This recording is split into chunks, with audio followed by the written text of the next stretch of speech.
Boa noite a todos. Boa noite. Tudo bem com vocês? Então hoje nós vamos aqui dando sequência às 10 leis morais que constam aqui do Livro dos Espíritos, falar sobre a lei de conservação.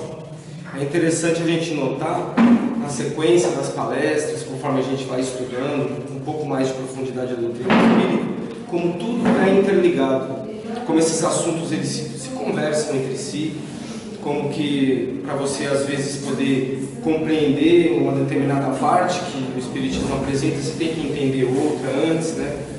Então a lei de conservação hoje, assim que nós vamos abordar, ela fala bastante sobre a nossa vida prática material aqui na Terra. Mas, por outro lado, ela fala muito também do plano espiritual, porque eles são interligados.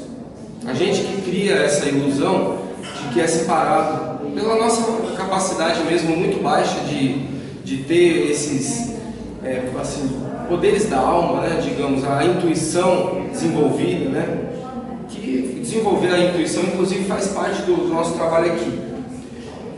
Então a lei de conservação, onde ela se aplica? Ela se aplica na vida material do nosso planeta. Não só do nosso planeta, mas de todos os outros planetas que a gente já estudou em palestras, quando na ocasião a gente também leu inteirinho o Evangelho segundo o Espiritismo, e mesmo mais para trás no Livro dos Espíritos, quando a gente fala da pluralidade dos mundos, a gente sabe que a vida é espalhada pelo universo e que ela muda a forma de acordo com a evolução dos habitantes ali do planeta. Então, pensando na nossa casa, que é o planeta Terra, a lei de conservação ela se aplica à vida, a forma com que a vida deve se manter no planeta. Se a gente for pegar um pouco da história da evolução do planeta, de 4 bilhões e meio de anos atrás até hoje em dia, a gente vai ver que houve tantas transformações aqui em relação aos minérios, né, o reino mineral, o vegetal, o animal, tantas espécies que já povoaram aqui e depois de cumprida a sua missão durante um determinado período de tempo, elas acabaram sumindo daqui, foram extintas, até que com a evolução biológica e também espiritual, a gente chega no homem, que é muito recente em termos de história. Se a gente tem 4 bilhões e meio de anos de vida do planeta Terra, enquanto um organismo vivo, né? Porque é importante a gente pensar nisso. A Terra é um organismo vivo, assim como nós somos, numa escala muito menor, é claro, mas a Terra, da mesma forma que a gente é numa escala muito menor comparado com o planeta, que dirá então o nosso planeta comparado com galáxias e com o universo todo, né? Então o ser humano ele está aqui há cerca de mais ou menos uns 60 mil anos, né? Desde dos homens assim pré-históricos, dos primeiros que surgiram, australopithecus, depois o homem de Neandertal, passando pelo Homo sapiens, até chegar nessa forma nossa aqui, que data, quando muito, aí uns 12 mil anos para cá, que foi quando começou a civilização mesmo, para valer. As mais antigas civilizações assim, que a gente já teve notícia aqui no planeta, inclusive ficam na Bolívia, encontraram umas ruínas um tempo atrás. É interessante pensar isso, né? E como também a vida se espalha pelo planeta, que tem climas diferentes, né? Tem necessidades e perigos diferentes de acordo com os continentes. Mas a gente pensando em nós aqui, planeta Terra, a lei de conservação está totalmente ligada com a vida.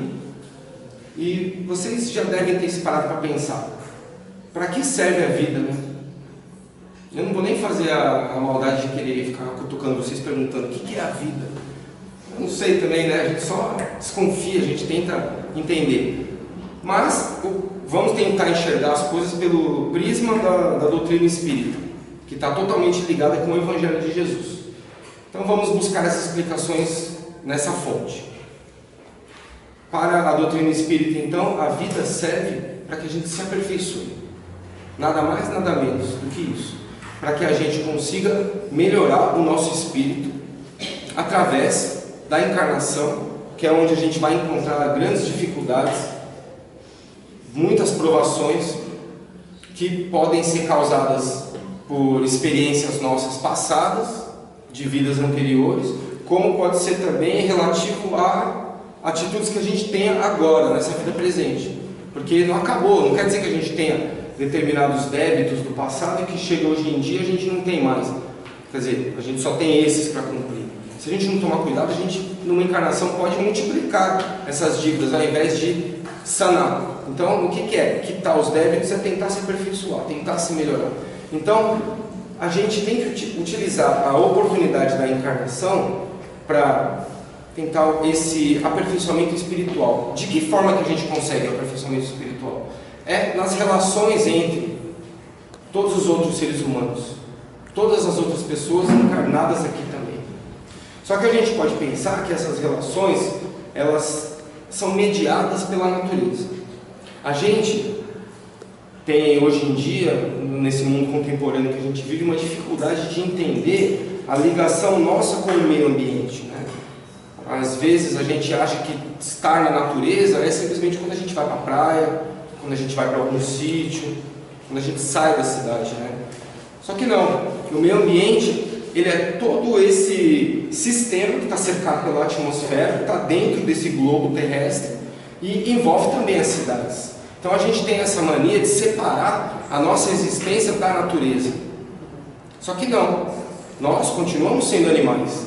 Apesar de sermos os animais que são dotados de razão, e por isso mesmo de livre-arbítrio, né? Vamos fazer uma revisão das coisas que a gente já aprendeu um pouco, né? A gente é dotado de livre-arbítrio, portanto de maior responsabilidade em comparação com os outros animais aqui racionais, mas nós somos sim feitos de matéria, de carne e osso. Nós temos o nosso organismo como uma máquina maravilhosa que funciona de um jeito que Deus criou, assim, que cabe a nós cuidar. Então é que tá, a lei de conservação tem muito a ver com isso também, com a forma com que a gente lida com o nosso próprio corpo, para que a gente vai colocar ele em uso, em que circunstâncias também, né? Só que essa lei de conservação, ela mostra para nós quais são os meios que a gente dispõe para conservar. E a gente pode até tentar ir um pouco além. A gente tem que conservar, sim, a nossa existência física, material, mas a gente precisa conservar o que a gente já adquiriu em termos de inteligência, em termos de aperfeiçoamento moral. O aperfeiçoamento moral, ele é todo do espírito. Lembrando que nós somos espíritos. A gente ocupa um corpo aqui que tem uma determinada forma, tem uma determinada cor de pele, um gênero, pode ser homem ou mulher, que vive num lugar assim com muitas possibilidades de realização material, nascido em berço de ouro ou não, um berço da miséria, mas isso é o nosso corpo. O espírito que habita, que comanda essa máquina, durante aqui, quando muito 100 anos, né, a gente consegue viver aqui no planeta Terra, faz parte de um todo muito maior, né? As sucessivas encarnações que a gente vai ter. Então vamos tentar pensar assim, de um jeito prático, para não ficar muito abstrato, né? Porque uma coisa que eu acho muito interessante da nossa doutrina é que ela nos traz as formas de viver de forma prática. Como que a gente pode melhorar? E a gente percebe que essa melhora tem muito a ver com o que a gente pensa, o que a gente fala, o que a gente sente e com as nossas atitudes. Isso é o que conta. Então a responsabilidade ela é toda nossa. Beleza, vamos falar então dos meios de conservação. Quais são os nossos meios de conservação? O que Deus nos deu para que a gente consiga trabalhar? Porque é através do trabalho, fazendo aí a conexão com a palestra que foi realizada na semana retrasada, acho que foi na retrasada, né, do trabalho do William, a gente precisa do corpo para trabalhar. É por isso que a gente tem que conservar o corpo, porque é através do trabalho que a gente vai poder fazer intervenções positivas no ambiente em que a gente vive, no ambiente social, que a gente pode colocar em prática a lei de amor e caridade, que a gente vai aprender um pouco mais para frente, que faz parte dessa compilação de leis naturais, e que através do trabalho, então, a gente se coloca em um sistema de trocas com as outras pessoas. E são essas trocas, é a forma com que a gente vai se posicionar diante das dificuldades alheias, não somente das nossas que vai determinar quantos passos a gente vai conseguir dar um pouco mais para frente em termos de evolução espiritual. Então a gente tem o nosso corpo físico para preservar, e nós temos também o nosso espírito.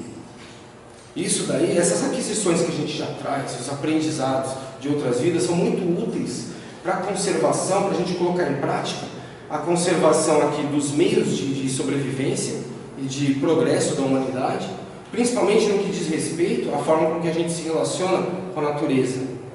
Porque os meios de conservação que nós temos também, no caso da natureza, é a inteligência. Como que nós vamos usar? Porque, afinal de contas, tudo que existe no mundo foi transformado pela mão dos homens em sociedade, não é? Se a gente for pensar em natureza, na Terra, o Livro dos Espíritos fala muito disso, né? Dos bens da Terra. E quais são os bens da Terra? É absolutamente tudo que a gente tem no mundo. Os bens da Terra, eles estão em todas as riquezas que a gente tem, que a natureza nos proporciona. Então é tudo que está no mar, é tudo que está no sol, são as sementes que a gente planta e ocorre essa transformação maravilhosa, que nasce vida dali, que vai servir de alimento para a gente, né? Então os meios de conservação que a gente tem em relação à natureza, eles são muito importantes, porque eles têm a ver decisivamente com a forma que a gente vai levar a nossa vida aqui. Portanto, a lei de conservação, ela tem muito a ver, como eu já frisei antes, com a vida material. Só que colocando a nossa capacidade moral, que é a empatia que a gente pode criar com as pessoas, que é a gente conseguir se desprender assim, dos nossos próprios interesses pessoais o tempo inteiro, né? E aí então transformar aqui o planeta Terra num lugar melhor. Nesses meios de conservação também é importante a gente pensar que assim, essa é uma lição interessante para a gente poder ver sempre assim, o que há de positivo e de negativo. Porque se por um lado a gente tem na natureza os meios de conservação, a gente também tem a falta desses meios, né? E por que isso acontece? Porque afinal de contas, a muita gente é dada assim uma grande dificuldade em manter-se vivo aqui no planeta, minimamente vivo. Olha só, é uma coisa que creio nenhum de nós aqui nessa encarnação deva ter passado por alguma experiência de fome terrível, mesmo que levasse a gente ao limite do desencarne, né? Mas isso acontece muito com tantos e tantos irmãos nossos. Porque afinal de contas a gente tem que pensar também aqui como uma grande família. Porque o que nos separa, né? Jesus mesmo, num dos seus ensinamentos, ele diz assim: quem é o meu pai? Né? Quem é a minha mãe? Querendo justamente mostrar, quando questionado por que ele não estava junto com a mãe dele, estava fazendo uma outra tarefa, que não existe essa separação, que nós aqui, nessa vida, nós nos ligamos espiritualmente às pessoas. Os laços de sangue, eles não valem para nada. Porque dentro de uma mesma família, a gente pode ter tanto aqueles espíritos que estão ali para nos ajudar, que vão nos auxiliar, e que nós também temos essa afinidade natural, como nós temos desafetos, em que a missão ali é a gente fazer as pazes, nada mais nada menos do que a gente tentar se entender, tentar se perdoar, não é? Portanto, então, a falta dos meios de sobrevivência aqui na Terra, ela pode acontecer por dois motivos. E esses dois motivos, eles estão ligados sim à moral, à forma com que a gente conduz os ensinamentos trazidos por Jesus. Lembrando que moral é diferente de moralismo, né? Moralismo é uma outra coisa, que não tem nada a ver. Que tem a ver com o uso de costumes aqui de pessoas que estão mais interessadas na aparência do que na essência. A moral, ao contrário, é a própria essência do nosso ser. São as virtudes de Cristo, né? É o amor acima de tudo, o amor ao próximo. É a capacidade que a gente adquire de perdoar, a capacidade que a gente vai adquirindo ao longo do tempo também de nos reconhecermos assim como tão pequenos, tão ínfimos diante da criação, nos submetermos a Deus, termos a humildade de que nós não somos mais do que ninguém aqui, e assim por diante, tantas outras virtudes, né? Que a gente sempre está comentando a respeito. Então, a moral se liga na falta dos recursos para a vida, que quando as pessoas tomam posse dos meios de fazer a vida brotar e ser distribuída no mundo, uma posse egoísta, em que elas vão tomar para si muito mais do que necessitam e vão deixar para outras pessoas menos do que o necessário para sequer sobreviver. Então esse é um problema moral que a gente tem aqui no nosso planeta, porque o Espiritismo ele não cansa de nos mostrar todas as psicografias que a gente pega quando se fala de problemas no planeta. A gente tem como base, como o móvel de todas as ações, o orgulho e o egoísmo nosso. Portanto, a gente tem assim a causa das desigualdades que acontecem no mundo e que interferem diretamente nos meios de conservação. Ela está nessa apropriação indevida das riquezas que são socialmente produzidas no mundo na mão de muito pouca gente.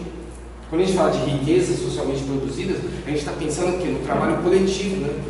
No trabalho de todos nós aqui, porque tem muita gente que trabalha muito, que produz muita riqueza, mas ela não tem acesso a isso, ela não consegue ficar com essa fatia. E essa riqueza produzida, ela vai além dos bens materiais, no sentido da alimentação, ou do vestuário, ou dos materiais para se construir as residências, para se fazer as casas, dos meios de transporte, né? De tudo isso que facilita a nossa vida, né? A saúde. A saúde acabou se transformando numa mercadoria hoje em dia também. Esse é um problema que a gente tem assim, na nossa sociedade ocidental, capitalista. Tudo se transforma em mercadoria. É o ter ao invés do ser. Então, além disso, a gente tem como riquezas também no nosso planeta tudo o que é produzido através e a partir do nosso coração, da nossa mente. A arte é uma criação que está num universo imaterial, né? As manifestações artísticas, elas têm um grande potencial de despertar o que há de melhor em nós. Então, por isso, o acesso à arte também é reduzido, por conta dessa desigualdade, dessa péssima distribuição dos recursos. Por outro lado, a gente tem também os espíritos que eu espero que nenhum de nós esteja nessa situação, mas provavelmente nós já estivemos em algum momento do passado, que é quando a gente se desanima, quando a gente não quer mais trabalhar, a gente não quer lutar pelos meios de sobrevivência, sabe? A falta de coragem, a falta de iniciativa, a falta de vontade diante da vida, né? Sem ficar com preguiça ou sem ficar criando para si um fatalismo que, por vezes, se a gente for analisar isso que eu estava comentando agora sobre a má distribuição das riquezas, existe um fundo de verdade, sim, que aliás não é tão fundo, é muito aparente, né? Mas que não por isso que as pessoas, a gente, nós seres humanos encarnados aqui, que atravessam dificuldades, podem se amparar nisso, se agarrar nessa espécie de tábua de salvação, porque, entre aspas, porque salvação ali não tem nenhuma, mas nessa desculpa esfarrapada, né? De não ir atrás da sua própria transformação, da sua própria melhora. A gente tem na nossa sociedade algumas mentiras muito bem contadas que fazem com que a gente, às vezes, acredite, né? Que seja verdade. Como, por exemplo, pensar assim, de que nós todos temos a liberdade de conseguir exatamente as mesmas coisas, que nós podemos enriquecer. Basta que a gente lute, que a gente se esforce, que a gente trabalhe, que a gente tenha mérito, né? A tal da meritocracia. Quando, na verdade, isso depende de condições materiais objetivas e que muitas vezes fogem do nosso alcance. Tudo bem, o mundo não precisa de mais milionários, né? Se a gente for parar para pensar, precisa. O mundo precisa de condições em que as pessoas possam viver com dignidade, que as pessoas possam, ao menos, não passar fome, que as pessoas possam trabalhar e que possam ter acesso aos meios de conservação. Porque é através da conservação do nosso corpo e da nossa própria conservação da sanidade mental, porque às vezes quando a gente está numa privação muito extrema, mesmo emocional, isso pode fazer com que a gente perca o controle sobre nós mesmos, né? E que a gente abra janelas de influência espiritual para espíritos ainda muito ignorantes, que são as tantas causas das obsessões. Então, quer dizer, isso não pode jamais servir como uma desculpa para que a gente fique na inércia. Não. A gente tem que buscar sempre o trabalho. E diz o Livro dos Espíritos, em situações em que a gente vê também, que acho que todo mundo deve conhecer exemplos, ou que a gente conheça pessoalmente, ou que ouvimos falar, ou que lemos a respeito e tal, de gente que se esforça, que realmente luta, que tenta fazer tudo o que é possível para poder trabalhar, sustentar a família, poder oferecer para aquele núcleo familiar, para os filhos, as funções familiares que são de proteção e cuidado material e afetivo, mas que elas não conseguem. E elas se esforçam, apesar de todas as adversidades, apesar desse impedimento estrutural que a gente tem na sociedade. Elas não conseguem. E por que acontece isso então, gente? Nós não cabe a nós julgar, né? A gente não pode mesmo saber de nada do que aconteceu no passado da vida dos nossos irmãos. A gente não sabe nem das nossas próprias encarnações pretéritas. Agora, no nível da nossa consciência, a gente não sabe. A gente lembra delas quando desencarnados, sim, a gente faz a nossa programação reencarnatória. Legal. A gente esquece conscientemente disso, graças a Deus até. Porque senão ia ser um motivo de grandes problemas para nós. Ia causar muito obstáculo.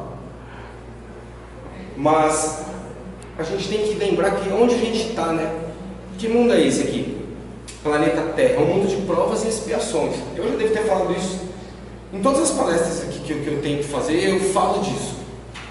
Porque eu tento raciocinar de uma forma, e que eu procuro passar para vocês também, para a gente pensar juntos, uma forma que a gente entenda quais são as nossas responsabilidades e que a gente não coloque jamais a culpa nos outros. E que a gente pegue a palavra culpa, o sentimento de culpa, e que jogue na lixeira mais próxima, inclusive, porque culpa não existe. Existe responsabilidade. Então a gente tem que entender isso. A responsabilidade, apesar das dificuldades externas, ela é nossa. Não a responsabilidade do que acontece com a gente em determinadas circunstâncias, como esse exemplo que eu estou dando sobre a vida, a sobrevivência no meio social, sobre a pobreza, falando de forma bem específica. Mas a gente é responsável pela forma como as coisas acontecem. A gente é responsável em como nós vamos lidar com as situações. Porque essas situações, elas vêm até nós não por acaso. Existe uma das leis espirituais, das mais importantes, que é bom que a gente compreenda claramente, que é a lei de causa e efeito, de ação e reação. Então, portanto, a gente tem a liberdade de, através das nossas atitudes e sentimentos em relação às pessoas, porque a gente, não só às pessoas, mas ao mundo, né, como organismo vivo, mas aos nossos irmãos encarnados, a gente tem total liberdade de semear o que a gente achar mais conveniente, o que a gente achar melhor. Só que, mais para frente, a colheita disso tudo vai ser implacavelmente obrigatória. Então, portanto, a gente aqui nessa reunião espírita, nesse momento assim, que eu acho tão gostoso, tão bom da gente poder ter uma suspensão do nosso cotidiano, né, que muitas vezes a gente fica enrolado na rotina das coisas e não para pensar nisso, né? Aqui esses 40 minutos que a gente tem para bater um papo, é ótimo para a gente pensar nisso, né? Que a gente está tendo a oportunidade agora de clarear a nossa mente e buscar um caminho que seja melhor para nós, né? O caminho da evolução, da nossa reforma íntima, da transformação interior. Então, por isso, esse aqui é um momento muito propício, muito bacana para a gente compreender quais são essas sementes que a gente pode plantar. Tanto para a nossa própria evolução, como para a evolução dos nossos irmãos e do planeta. Porque vocês já devem ter ouvido falar que nós estamos passando por um período de transição planetária. Que aqui é um mundo de provas e expiações, e ele está para dar um passo para um mundo de regeneração. E que aí vai ser muito mais interessante tudo. Porque, por enquanto, o mal ainda predomina. No mundo de regeneração vai haver como que um momento de trégua, um pouco de paz para todas as pessoas, né, encarnadas que em seus espíritos consigam evoluir o suficiente para continuar aqui e não ser despejado desse planeta, né? Que, a bem dizer, é isso que vai acontecer com os espíritos que não quiserem se comprometer. Encontrar no autoconhecimento uma ferramenta poderosa para que a gente consiga, bem no fundo da nossa intimidade, sem contar para ninguém, isso é uma coisa que ninguém precisa saber, só nós mesmos, Deus e os espíritos benfeitores que estão conosco, né? Que é a gente saber quais são as nossas fraquezas, nossas imperfeições e como que a gente pode melhorar. O Espiritismo mostra como melhorar. Então vamos tentar enxergar isso, né? Uma forma de enxergar isso, fazendo a conexão com a lei de conservação, que é o nosso assunto de hoje, é isso. Será que a gente está se esforçando o suficiente? Será que eu não estou, talvez, fazendo um pouco de corpo mole comigo mesmo, sabe? Com a forma com que eu cuido do meu organismo, com que eu cuido assim da saúde dos meus relacionamentos, né? Porque dando sequência a essa linha de raciocínio, em que a gente enxerga que os meios de conservação dependem, por um lado, de nós, por outro lado, não dependem de nós, é legal a gente pensar assim também que qual é a diferença entre o necessário e o supérfluo no mundo? Porque o que é útil e o que não é útil? Essa é uma outra passagem importante que existe, né, no subitem desse capítulo. O necessário está sempre ligado ao que é útil. Está sempre ligado a algo que pode gerar bons frutos. No Espiritismo a gente entende que utilidade tem a ver com divisão, com partilha. Isso tem a ver com caridade, né? Tem a ver com a gente se doar a ponto de que as pessoas possam ter condições também de, através de um mínimo exemplo que a gente vê, que seja um sorriso, né? Que seja uma forma assim simpática de tratar as pessoas, que isso já mude o astral da pessoa naquele dia e ela, através desse pequeno exemplo que vai ficar no inconsciente dela, comece a agir dessa forma também, né? Então o necessário está ligado ao trabalho. Na palestra sobre lei do trabalho foi dito que tem uma pergunta bem específica no Livro dos Espíritos, que é assim: o que é o trabalho? Trabalho é toda ocupação útil. Aí é o que nos leva a pensar o que é utilidade, então. E aí a gente pode pensar, a nossa vida atual, aqui no Brasil, no século XXI, em que, se a gente for parar para pensar, que os nossos pais ou nossos avós viviam num mundo em que talvez estivesse assistindo assim o começo das transmissões de rádio, né? Das transmissões de TV, e hoje a gente tem um avanço tecnológico tão grande, as comunicações elas estão tão espalhadas pelo mundo através da internet, e que nesse mundo de hoje a gente tem uma facilidade tão grande de se deslocar, muito fácil. De avião a gente chega para o Japão em uma questão assim de menos de 24 horas, dá para chegar no Japão. Então, até desconcentrei aqui. Então, assim, o que é necessário e o que é supérfluo aqui nesse mundo? Será que a nossa sociedade não cria necessidades artificiais para a gente muitas vezes? Questões para reflexão. Quem quiser falar, por favor, fique à vontade. Eu gostaria muito que as pessoas falassem, que vocês ficassem aí assim, livres para expressar opiniões, ou se tiver alguma dúvida que eu ou a Wanda pudermos responder, podem falar. Vocês ficam me olhando com essa cara, parece que assim, eu sou o dono da verdade. Eu não sou, não. Eu só estou falando um pouco do que eu estudei, né?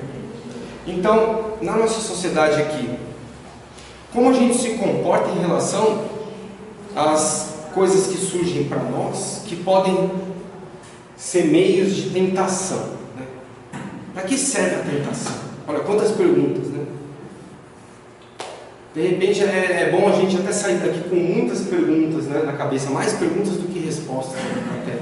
Porque é isso que vai fazer com que a gente comece a confrontar com a nossa própria realidade, né? Cada um tem a sua realidade de vida, tem as suas dificuldades, tem as suas qualidades, mas enfim, aqui a gente, no Brasil, nessa divisão social que a gente tem, o acesso aos bens materiais, ele está aí, ele está posto, né?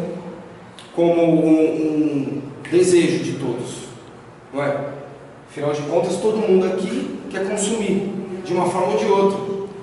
E não tem ninguém aqui que consiga escapar disso. Mesmo a pessoa que não queira consumir, viver de acordo com isso, vai ter algum tipo de roupa que é de predileção dela e que vai querer usar. Pode não gastar todo o dinheiro com isso, mas a gente trabalha para poder ter acesso a esses bens, né? E esses bens, né, no capítulo, quando fala-se a respeito do prazer que a gente sente no usufruto dos bens da terra, né, que é o gozo dos bens terrestres ou terrenos, ele é motivado por 2 pontos. Primeiro, que tem que existir prazer nisso. Se não existir uma excitação que nos leve a querer conquistar, a trabalhar para produzir essas invenções todas na natureza, que sempre, tudo que é feito aqui no mundo, se a gente for ver, é para facilitar a vida de alguém de alguma forma. Você pode pôr preço nisso. De repente você pode transformar aquilo numa coisa assim que deveria ser de domínio público, mas não é, como a água, por exemplo, né? Tem empresas aí querendo transformar a água em mercadoria também, que acha errado você ter uma água gratuita em determinados lugares do planeta. Mas assim, a gente trabalha para isso. A gente é impelido a trabalhar porque vai, através da transformação da natureza, fazer com que a gente tenha a produção desses bens que vai nos deixar felizes, né? Então, se não existisse isso, esse atrativo do prazer que a gente sente no acesso a tudo que é construído por nós mesmos na sociedade, talvez a gente pudesse até cair num ostracismo, a gente ficar indiferentes, e isso não ia servir às leis de Deus, porque as leis de Deus, elas visam sempre a nossa evolução, a nossa melhora, e é através do trabalho. É sempre bom ressaltar, através do trabalho que a gente vai conseguir melhorar. Então a gente poderia ficar desinteressado em relação ao mundo, né? Só que os extremos todos são terríveis para nós, né? Talvez o único extremo que não seja pernicioso para a nossa vida aqui é o extremo do amor. Amar sem limites talvez seja a nossa única opção totalmente lícita no mundo, porque de resto, se a gente pender muito para um lado ou muito para o outro, não vai fazer bem para a gente. Qual é o oposto disso então? O oposto de você se tornar indiferente às coisas, de não estar nem aí porque você não tem prazer. O oposto disso é você dedicar toda a sua existência. Você que eu digo vocês, eu, nós, você, o ser humano, dedicar a sua existência somente à curtição, somente a aproveitar o que a vida tem de melhor, né? Ao que a vida tem de melhor nesse sentido mesmo de prazer material. E quando a gente fala de prazer material, a gente está falando de egoísmo, né? Não tem como isso, ou melhor dizendo, vou consertar a frase, exageros de prazer material, porque afinal de contas é lícito para nós aqui ter bem-estar, ter qualidade de vida. O objetivo de todos nós é alcançar isso ou não é? A gente não quer acabar com as riquezas da sociedade para ficar todo mundo pobre, não faria o menor sentido isso. Pobre nesse sentido, sabe, no sentido mesmo de passar necessidades, não. Vamos ter acesso a isso e vamos ser felizes. Só que o exagero é um problema.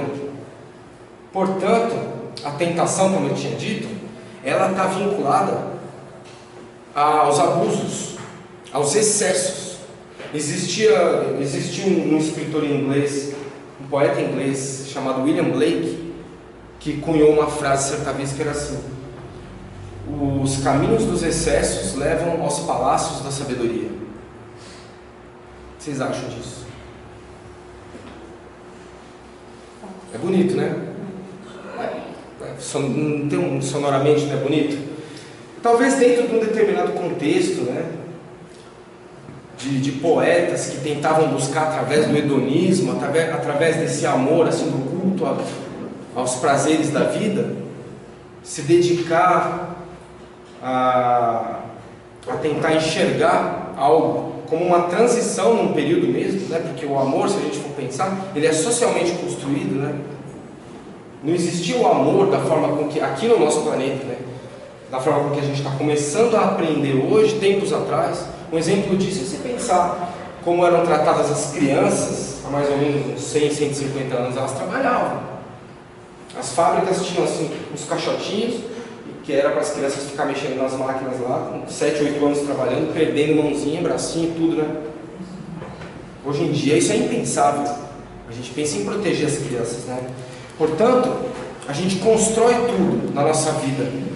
Eu falo muito de sociedade, falo muito de termos sociais, porque é o local em que a gente se encontra, em que nós todos entramos em relacionamentos, né? Essas relações sociais. É através disso que a gente vai exercitar a caridade, que o Espiritismo coloca como o primeiro e maior objetivo aqui dos relacionamentos sociais, que é a gente viver em caridade, né? Fora da caridade não há salvação. Então por isso é importante a gente pensar nesses termos. Só que aí o exagero leva ao quê?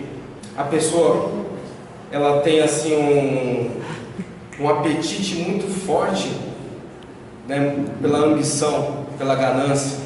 Vamos pensar na forma com que essas riquezas são apropriadas ou não pelas pessoas, né? Fazendo uma conexão muito direta com um exemplo super atual que a gente tem agora, fazendo a conexão com conservação do planeta. E um exemplo que a gente acabou de ter em Minas Gerais, né, gente? Que foi o quê? Estourou aquela barragem em Mariana, que todos nós agora estamos acompanhando bastante isso, né? E o que aconteceu ali? Um desastre.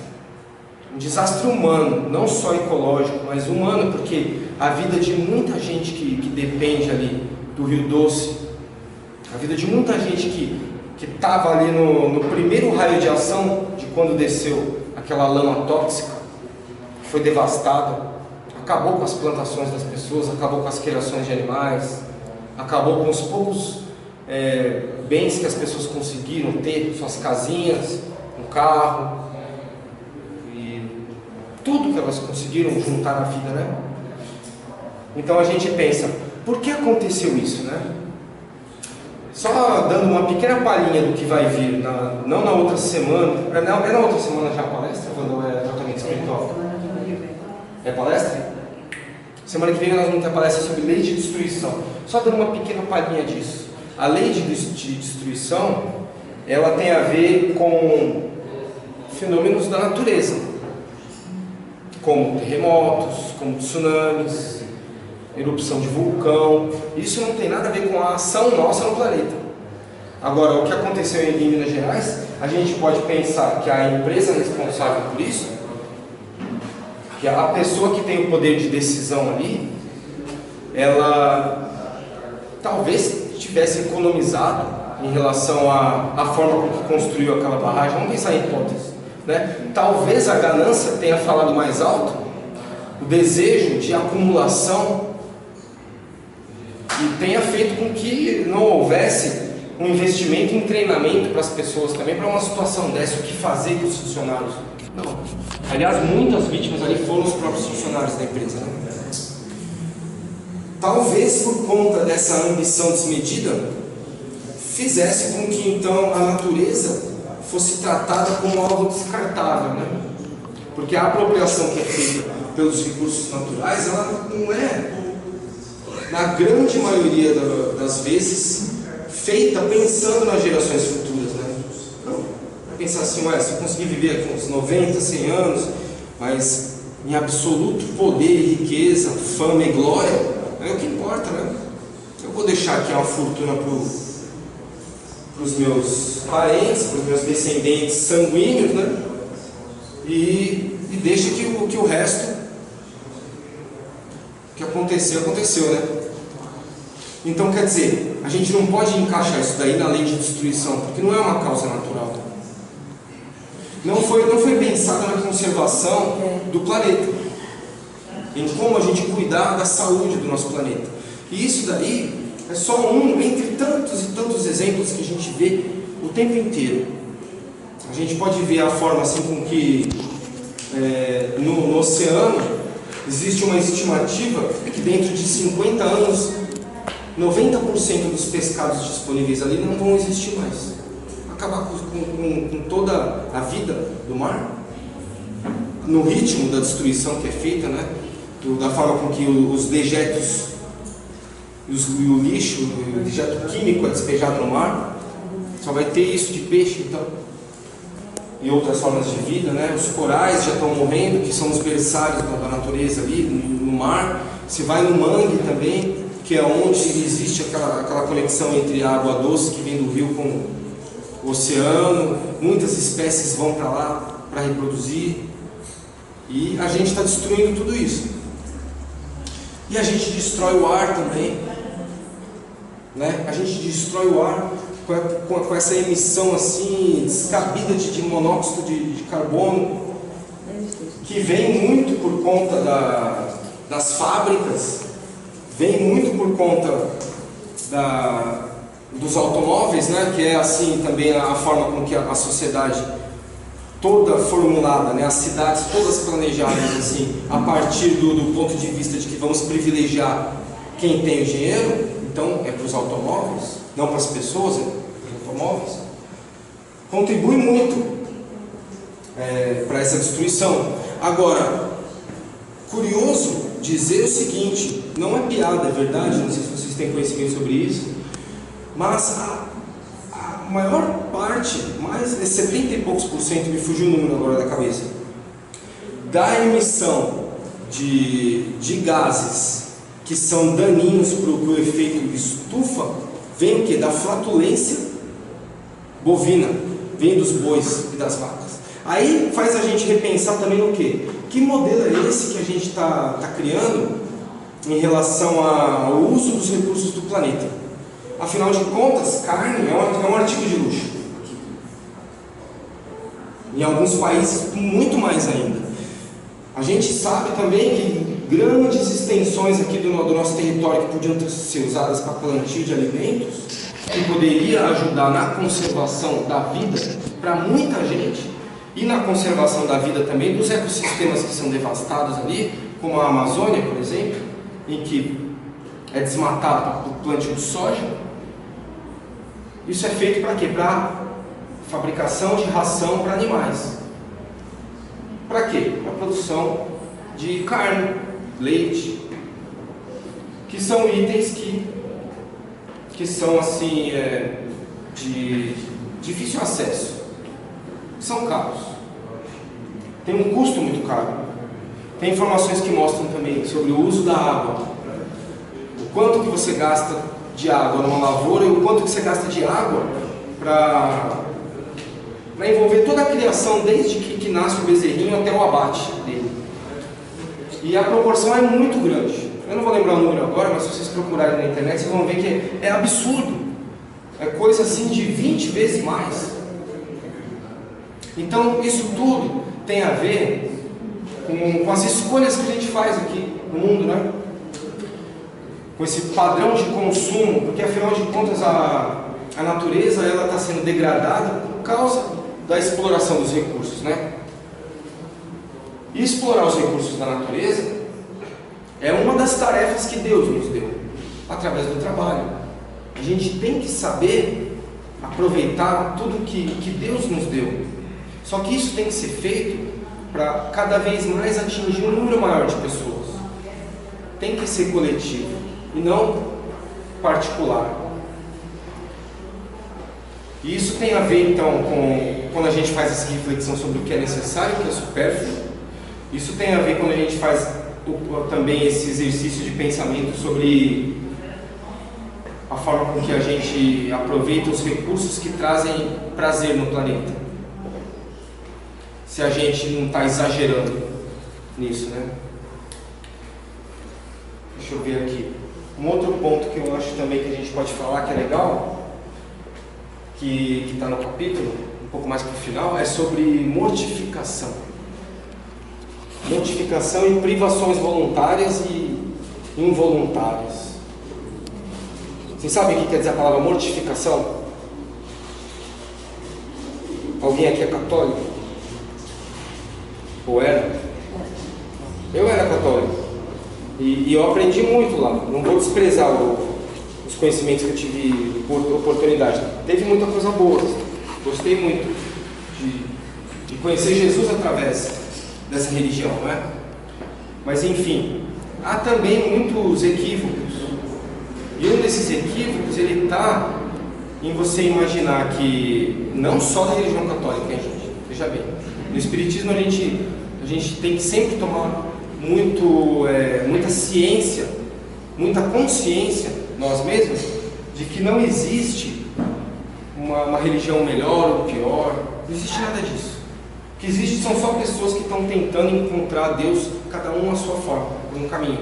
Mas, citando como um exemplo de mortificação, são aqueles autoflagelos que envolviam, assim, na Idade Média, o cilício. Sabe o que era cilício? Era uma cinta que era amarrada na cintura e também nas pernas, cheias assim de garras, de pregos. E aí você ia apertando, e aquilo entrava na carne e provocava uma dor terrível. A mortificação era isso, era você se impingir um alto sofrimento voluntário, achando que isso podia ser agradável a Deus, que dessa forma você estaria purificando o espírito. Então muita gente fazia isso. Eu não sei se fazem até hoje, sei lá, mas apertavam as cintas e imagina as marcas, a dor, e ficavam de joelhos rezando, imaginando que rezar é diferente de orar, no sentido de que é maquinal, é automático, é sem reflexão, sem sinceridade muitas vezes, porque você está só repetindo as palavras, né? Quantas vezes a gente já não deve ter passado por isso, né? Em outras encarnações, para a gente hoje estar tendo acesso a essas informações aqui, sabe? Isso é maravilhoso. A gente tem que agradecer a Deus por isso. É maravilhoso. A gente está podendo pensar nisso, porque tem muita gente no mundo que não pensa assim ainda, não consegue pensar, não consegue assim confrontar, utilizar a razão para poder mediar o caminho que leva até a fé. Porque o Espiritismo é a fé raciocinada, né? Não é uma fé cega.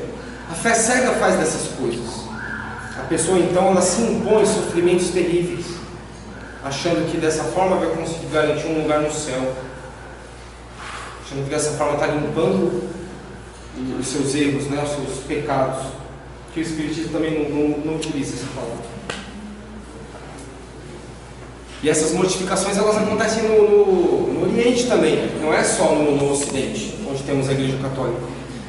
Você tem religiões na Índia em que existe a figura do fakir. Vocês sabem como é o fakir, né? A gente sempre imagina o quê? Uma pessoa bem magrinha, com um turbante na cabeça, né? E deitado numa cama de prego. Pois é, gente, essa história da cama de prego, isso daí de fato acontecia. Não sei se acontece, provavelmente deve acontecer ainda, porque se a gente for pensar, os resquícios que a gente tinha de atraso, eles ainda estão muito presentes, estão espalhados, estão escondidos, mas se a gente for pensar que ainda existem tribos canibais no planeta, que dirá então gente que faz mortificação, né? Que se machuca de propósito. Só que aí o fakir, ele já entra numa outra categoria, que aí já até é um pouco pior, que é assim, é moral, porque se colocam como figuras dentro da sociedade deles, veneráveis, como pessoas assim, iluminadas, e por conta disso, recebem muitas honrarias, ou recebiam, né? Muitas honrarias, muita glória, muito reconhecimento social lá naquela sociedade. E aí então você tem o quê? Você tem uma pessoa que ela faz uma opção de se autoflagelar, de se machucar, por um lado achando que está sendo agradável a Deus, e por outro também com interesse material, porque afinal de contas existem até, ou existiam, espetáculos pagos em teatros que as pessoas iam e pagavam ingresso para ver esses faquires fazendo isso, espetando facas no corpo, coisas do tipo. Então aí você já envolve o que? Também o dinheiro, né? E esse é um tipo de mortificação que não tem nada a ver com o que a gente pensa em termos de evolução espiritual. Porque a evolução espiritual, ela envolve o benefício dos outros. A lei de conservação deixa muito claro que a gente tem que preservar o nosso corpo para poder ter força para trabalhar. É para isso que serve a conservação do nosso organismo. Porque a gente, destruindo através dessas mortificações, a gente vai estar indo totalmente ao contrário, não é? Do que Jesus nos ensina. Porque a gente vai enfraquecer nosso corpo. Por quê? Nisso a gente pode também fazer uma ligação com as privações que acontecem em termos de não chegar ao ponto do suplício, de você cortar na carne isso, de causar essa dor, que é uma prática muito externa, muito exterior, sendo que a nossa transformação vem do universo interior, né? Que é a prática do jejum. As pessoas, tem muita gente que acredita que se parar de comer determinado tipo de alimento, vai estar também ganhando pontinhos com a espiritualidade, vai estar acrescentando ali um ponto positivo junto a Deus, né? Por quê? Porque está fazendo um sacrifício. A pessoa de repente adora comer chocolate e ela fala assim: eu vou fazer aqui uma promessa. Aí pensa assim: olha, se eu ficar um mês sem comer chocolate, eu peço a Deus, por favor, que me ajude a conseguir um emprego. Está tentando barganhar com Deus. Você acha que Deus e a espiritualidade, de uma forma geral, é afeita a trocas, a comércios, assim, a escambos? De jeito nenhum, né? Por outro lado, você tem também a prática de pagar promessas. Eu acho que isso varia muito também, porque vejam bem, não pode ter nenhum tipo de julgamento nisso, né? Um cara que fique mal, pois não? Vou falar uma questão que na Bíblia diz, né, que orai, vigiai, orai e jejuai. Vigiai é para que você esteja atento às situações, para que você não se perca, não se leve a privações, etc. e tal. Orar é esse encontro que é feito entre pessoa e Deus. E o jejum é uma fortificação do espírito, né? Que quando Jesus ficou lá 40 dias e 40 noites, né? Em jejum e tal, aí ele fala que ele estava enfraquecido o seu corpo, ele foi levado em espírito até o deserto quando foi deitado. Ou seja, o corpo estava enfraquecido, mas o seu espírito estava forte. Aí, conforme você foi falando, cada situação, cada religião, ela é colocada de uma maneira, né? Aquilo que é ensinado no decorrer do tempo. Né? Não estou dizendo que um é certo ou outro é errado. É questão histórica, vamos dizer assim. Cada um aprende a maneira que é melhor, das escolhas que nós fazemos. Eu acho que é assim. Sim, verdade. Perfeito isso que você disse. E eu gostaria de complementar com o seguinte: quando se fala sobre o jejum que Jesus atravessou ali naqueles 40 dias, 40 noites no deserto, foi um momento em que ele havia acabado de ser batizado por João Batista. Foi quando ele tomou consciência da missão espiritual dele aqui. Foi no deserto. Foi após esse batismo, quando ele buscou a comunhão com Deus. E no deserto, ele poder enfrentar todos os seus medos. Porque Jesus também, vejam, vamos pensar, como eu já falei, ele veio para a carne, encarnado aqui conosco, e ele não usou seus poderes, digamos, em benefício próprio de forma alguma. Não, ele usou para curar as pessoas, ele usou para poder tocar os corações. Portanto, a gente poderia buscar uma compreensão do jejum que Jesus teve lá, da mesma forma como o jejum que nós podemos realizar aqui, é em relação aos nossos vícios, às nossas fraquezas, nossas imperfeições. Sabe, por exemplo, você fala assim, olha, você tem uma conversa com Deus e fala assim, eu tenho uma mania tão grande de ficar encontrando defeito nos outros, sabe? Critico muito os outros, né? Você faz um autoexame, pode ser vários exemplos, você faz um autoexame e fala assim, eu tenho muito essa prática de botar a culpa nos outros e eu estou sempre certo, os outros estão sempre errados, tinha que ser tudo do meu jeito, mas não.